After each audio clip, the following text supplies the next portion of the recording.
Now, mobility. Now, what is mobility? So, mobility is the drift velocity per unit electric field. Right? I repeat once again.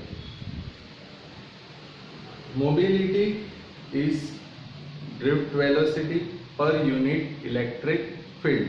So we can write that mobility mu is equals to drift velocity, that is Vd, per unit electric field. So upon E. Now what is the unit? So unit of drift velocity, that is velocity meter per second, upon the unit of electric field is volt per meter, right? So volt meter inverse.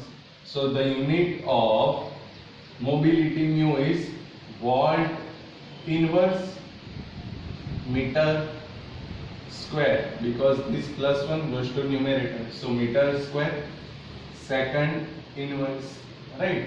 So the unit of mobility is volt inverse meter square second inverse, right? Now suppose if we prove another formula of mobility. So now we know that mobility is the drift velocity per unit electric field, Vd by E. But we know that Vd is equals to E by m into tau, right? So we know that drift velocity Vd is equals to E by m into tau. So mobility mu is equals to Vd by E, right? So mu is equals to Vd by E. So here we take electric field to the left hand side. So we will get mu is equals to E tau upon m, right? So another formula of mobility mu is E tau by m, right? So if we want to write unit of mobility, so the unit of E, that means charge, coulomb, relaxation time, the unit of relaxation time is second, upon mass, so kilogram inverse, right? Now if we want to write dimensional formula of mobility mu, then dimensional formula of coulomb A1 T1, second, that is time T1, for kilogram raised to minus 1, so m minus 1. So the dimensional formula of mobility is m minus 1 T2 A1, right? So this is the dimensional formula of mobility, right? So there are different formulas of mobility. First formula is mu is equals to Vd by E. Second one is mu is equals to E tau upon m, right? There are different units of mobility. First one is volt inverse meter square second inverse. Another one is coulomb, second, kilogram raised to minus 1, and the dimensional formula of mobility is m minus 1 T2 A1. Now again, if we want to prove another formula of mobility, so again we know that current density J is equals to N EVD, right? So we know that J is equals to N EVD, but mu is equals to Vd by E. So if we formulate Vd, so Vd is equals to mu into E, right? Like this.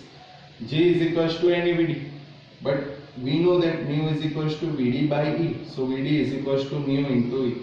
Now if we put the value of Vd into the equation of current density, then J is equals to Ne.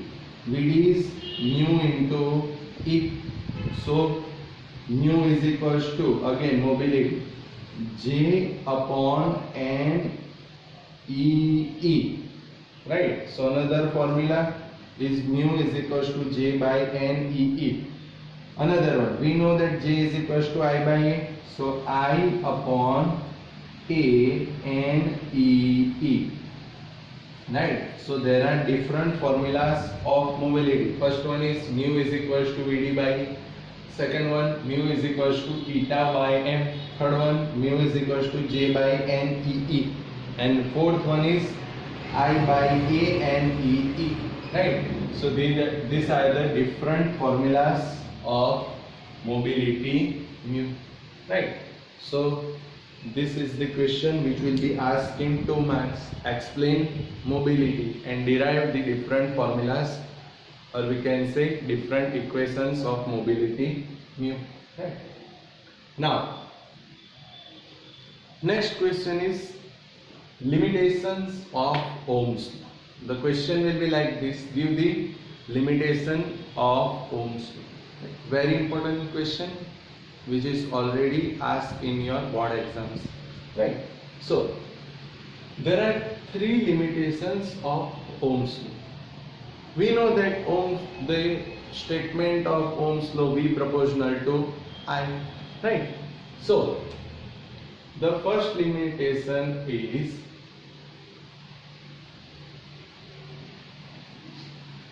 V and I are not proportional to each other, right? I again repeat, friends. The first limitation is V and I are not proportional to each other. So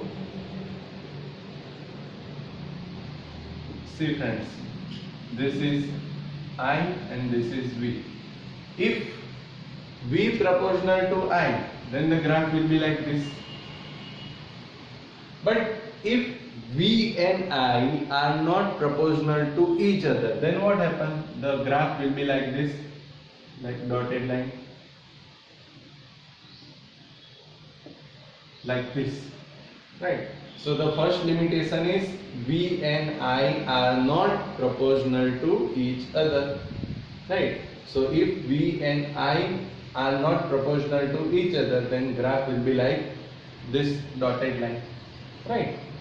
The examples are diode and transistor, right? So for diode and transistor, V and I are not proportional to each other. So this is the first limitation. Second,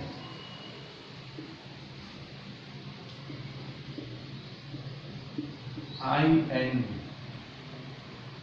Now, the second limitation is for positive and negative values of voltage, current will be different. I repeat once again. For positive and negative values of voltage, current is different. એટલે કે એક વસ્તુ કે જો હું વોલ્ટેજની positive અને negative value લઉં તો કરંટની જે પણ વેલ્યુ હોય એ સેમ હોવી જોઈએ. કે ફોર હું એવું કહું કે વોલ્ટેજની જે પ્લસમાં વેલ્યુ છે એના માટે જે કરંટ છે સપોઝ +5 એમ્પિયર, તો નેગેટિવ વેલ્યુ લઉં તો કરંટ -5 એમ્પિયર આવવો જોઈએ, બટ એવું થતું નથી. સો the second limitation is for positive and negative values of voltage, current will be different. So the graph is like this,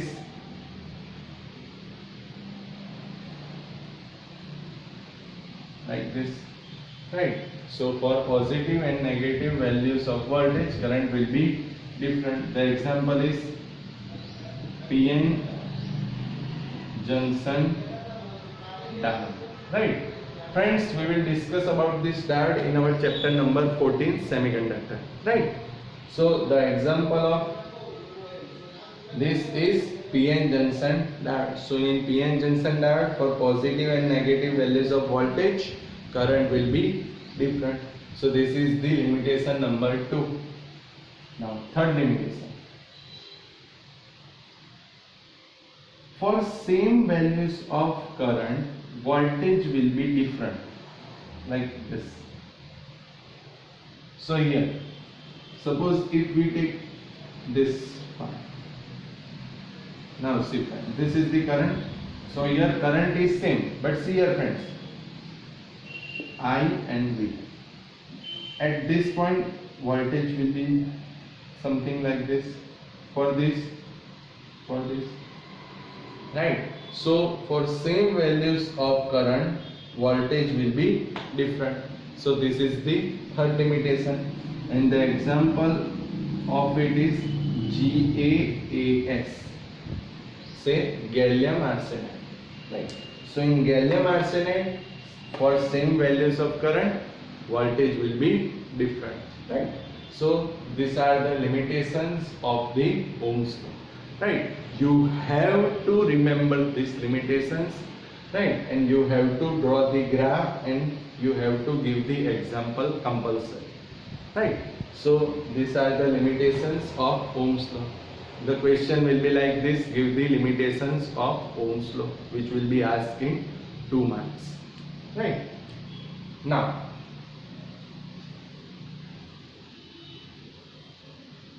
there are different types of materials are there. Materials. So materials having 3 types. First one is conductor. Second one is insulator, and third one is semiconductor, right? So there are different types of materials, right? The material will be conductor, insulator or semiconductor, right? Now in first lecture we will discuss about conductivity and resistivity, right? So here for conductor the conductivity is high and resistivity is low, right? So if the conductivity is high, then we can say that the material will be conductor, right? So for conductor, conductivity is high and resistivity is low. For insulator, we know that in insulator current will not pass, right? So in insulator the resistivity is high and conductivity is low, right? So you have to remember friends, for conductor conductivity is high, resistivity is low. For insulator resistivity is high and conductivity is low. Now what about semiconductor? So for semiconductor the resistivity rho is high as compared to conductor and having resistivity low as compared to insulator. So we can say that semiconductor has higher resistivity as compared to conductor and has lower resistivity as compared to insulator, right? I repeat once again. For semiconductor resistivity is high as compared to conductor and resistivity is low as compared to insulator, right?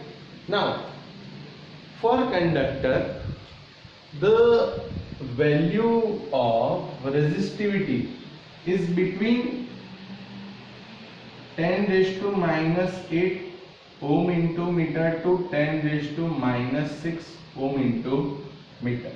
So for conductor the value of resistivity is between 10 raised to minus 8 to 10 raised to minus 6 ohm into meter, right? So you have to remember friends, for conductor the value of resistivity is 10 raised to minus 8 ohm into meter to 10 raised to minus 6 ohm into meter. Now if we discuss about resistor, so there are 2 types of resistor, that is wire wound resistor and carbon resistor. I repeat once again, there are 2 types of resistor. First one is wire wound resistor, and second one is carbon resistor. So, in wire wound resistor, it is the mixture of manganese, constantan and nichrome. Remember friends, wire wound resistor is a mixture of manganese, constantan and nichrome, and carbon resistor is the mixture of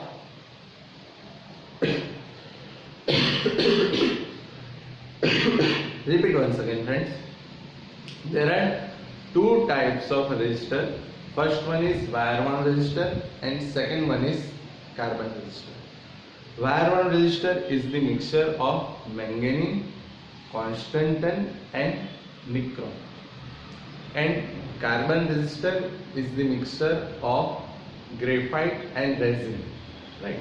So carbon resistor is the mixture of graphite and resin, right? So these are the different types of resistor. Now the value of resistance for carbon resistor is 1 ohm to 100 mega ohm. I repeat once again. The value of resistance for carbon resistor is 1 ohm to 100 mega ohm. Right. So these are the types of resistor. Okay. Thank you.